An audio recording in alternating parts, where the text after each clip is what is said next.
Gentleman from Oregon is recognized for 3 minutes. And I thank the chairman or the ranking member of the committee, my friend and colleague from California.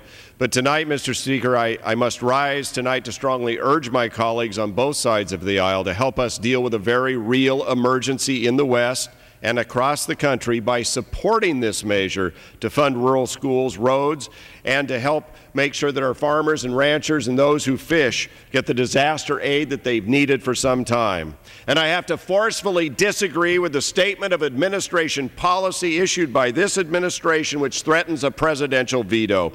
To say that the closing of jails and schools and libraries, as is occurring right now in my district and in others, is not somehow an emergency is to simply ignore reality of what's happening in the rural West. It is outrageous. Enough is enough. First, the federal courts and the government shut down the timber industry and timber harvest on federal lands and took away our jobs in rural communities. Then the federal government quit effectively managing those forests. And last year, we again paid the price with 10 million acres of federal land that burned at a cost of $1.5 billion for taxpayers to extinguish those fires. But it gets worse.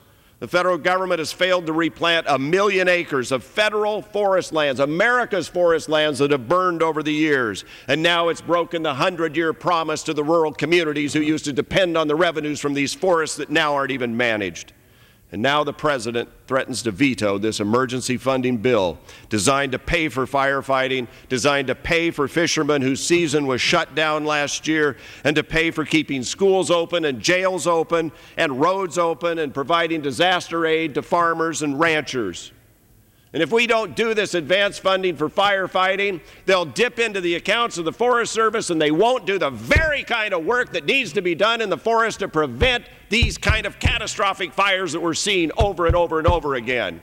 It's the same process that we decry as occurring in the military if we don't properly fund our troops.